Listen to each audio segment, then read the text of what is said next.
Hello and welcome back to NA Turbo. So firstly, apologies, I haven't done a video in a little while.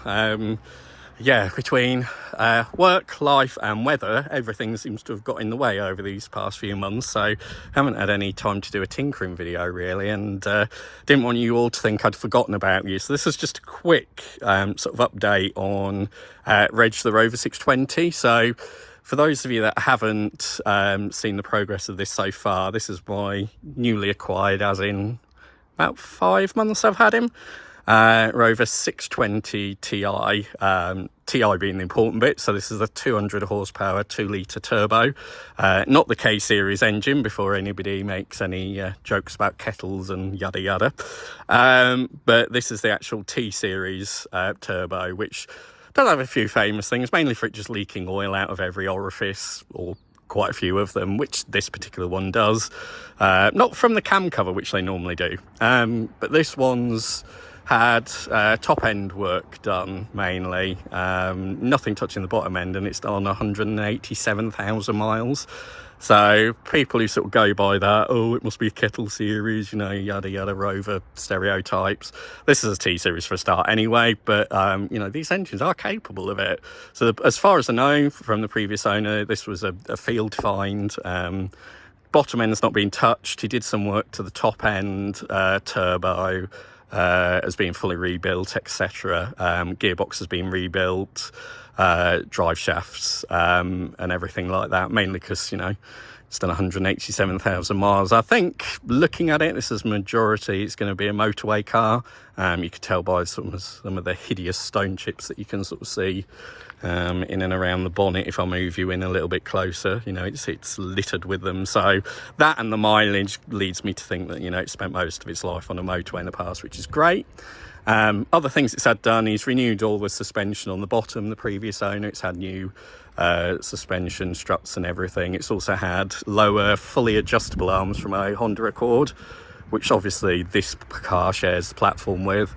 So it's got fully adjustable camber and everything like that on this one. So I've had that four-wheel aligned properly because it wasn't originally. So yeah, he's due an MOT in December. As I've sort of mentioned previously, and we'll have a quick look, he's not the best bodywork wise. The sort of previous owners sort of decided to start bodywork in a weird way and then not finish it, and sort of turn what was, I think, a little dent into something that now looks absolutely hideous, which will be getting sorted at some point. So yeah, what we've done on him so far is, the reason he's up on the ramps is I drove him probably about last month now, so he's been sat for a month, and it always had a small exhaust blow from the front, and getting a bit exuberant on one of the country roads, that turned into a very large exhaust blow. So I thought that was the actual downpipe at the bottom gasket had blown, which it had. So we got underneath, got one from Immigrant Brothers for pence and replaced that. Started up thinking it will be good, but it's a little bit quieter. But it turns out when you look, it looks like it's the actual top of the manifold to the turbo as well that's blown out, and that sort of goes by when we were trying to tighten the exhaust up below, the manifold at the top was moving around, and it turns out whoever had it off didn't like tightening bolts. It seems to be a thing throughout this car, so it's obviously had me doing a bit exuberant, and yeah, it decided obviously not being tight wasn't ideal and has blown out all the sort of exhaust gaskets and things. I don't know why people don't tighten them up properly, but that seems to be a theme across this car at the moment. So he needs a bit of a wash. But the other thing I've been doing, if I take you round the back, obviously this here is the hideous, what was a dent that's now something terrible that will be being fixed. So took the rear bumper off because it used to fill up with water in the boot, so you'd have a swimming pool, nice swimming pool in the boot for you to come back to every day. It didn't have any boot carpets in it, luckily, when I got it, so you could mop it out. But one of the culprits was, if we come down here, this vent into the boot, the seal had just got a bit old, so it was just letting in water through there. So what we've done for now, I will get a proper new seal at some point, but just so it could fit the new boot carpets that I got for my birthday, is this came off, so you can unscrew it with 2 screws. This came off, and then we completely sealed around it with some proper liquid sealant, and then tightened it back on, so hopefully it shouldn't leak from there. The other place as well it was leaking through was this rear light cluster. Seems to be a theme on Rovers of any age, even though the actual rubber itself is in quite good nick. When you took it apart, it's not split or anything like that. They just seem to leak through. So again, I hadn't got one, but I wanted to put the carpet in, so I put some sealant gasket round it for now, and again I'll be getting another one of those.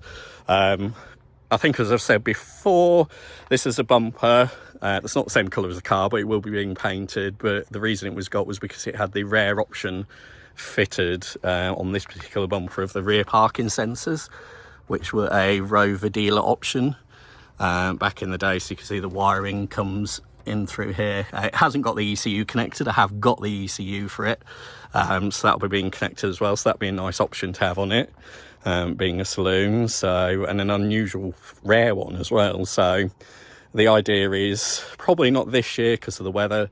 It will be to get this bumper painted up the correct colour to the car. But we're going to have a go before that of trying to just connect the parking sensor ECU just to see if it works. So we just need to find where that plugs in the boot. We found one connection. There seems to be a 2-prong connection that must go into the reversing light somewhere. So that's the other thing we've done. But if I flip the boot, you will see we now have some nice shiny Rover actual 600 series mats. And yes, they're not black as people have mentioned before, but I task anybody to find a genuine set of black ones. They're 600 and it works for me, so it doesn't matter. So if we pop up the boot, we can now see it has a boot carpet, as whereas previously there was nothing apart from the metal underneath. So we still need to get some clear trim clips to fasten this back properly to the side, which we'll do. And on this side as well, just so it sits back there as well. These are obviously used carpets. I've given them a quick wet vac, but they could do with another.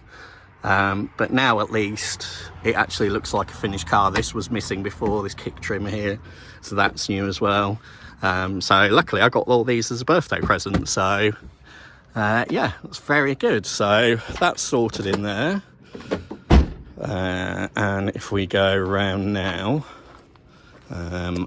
you should be able to hear he does sound a little bit, make sure he's not in git, a little bit quieter. So it's quieter.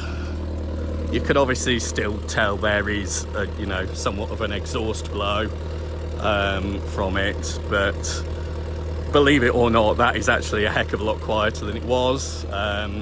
So like I said, we think it's coming from sort of the top of the manifold into where the turbo is, and if I can manage to pop the bonnet and maybe do it one-handed, I can actually show you sort of how loud it is under the bonnet. I may have to put you down because I doubt I'll be able to.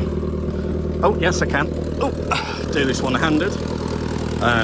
So yeah, it definitely sounds like, sorry to deafen you, it's coming from sort of this top here, manifold where the turbo goes in. But yeah, we'll shut that now. So, gives my arm a break, and it's not too noisy. So yeah, I'm just looking on Rim Brothers. I found the top gasket for the manifold.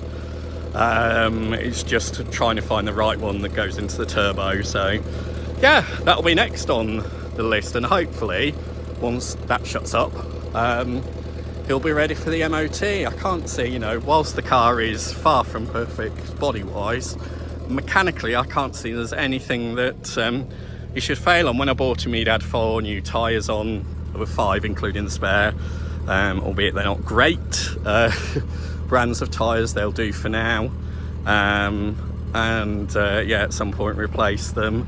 And as you can sort of see if we're panning here, there we are, 186,839 miles he's on. So ironically, this Rover that people like to malign, or Rovers generally, it's actually the highest mileage car we own, the Supra coming in next. So yeah, it's the trim wise it's fared very well. The steering wheel's in a lot better nick than cars with lower mileage. The seats obviously not fared great, but just on the bolster, and you know, I'll potentially look at swapping these out at some point.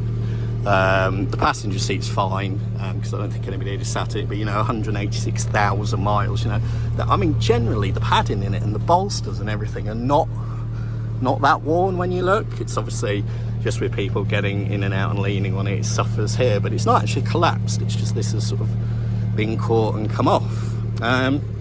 So yeah, that's the next stage. I've got some more interior bits as part of my birthday bundle. This electric window switch has been prized out too many times. Sorry, mirror switch. So it's not great. So brother found me a new one of those to go in. This centre console has been put back together like 50 billion times and has broke again. So he actually managed to find me from him and brothers a complete brand new one of these. So that'll remove that. Otherwise, you can't really tell in terms of the trim, apart from a sort of bit of cracking on this veneer, that, you know, the age of the car, and this is a 1998/9 car, so yeah, it'd just be nice to sort of get the exhaust blow sorted, as you can see, or hear, if I can run the accelerator. He's still loud, so I need to sort that. But yeah, I just wanted to sort of do a quick update, as you haven't had a video from us in a while. Hopefully we'll get to do some more tinkering soon. But that's it from us, so bye for now. Do like and subscribe, and we'll see you soon.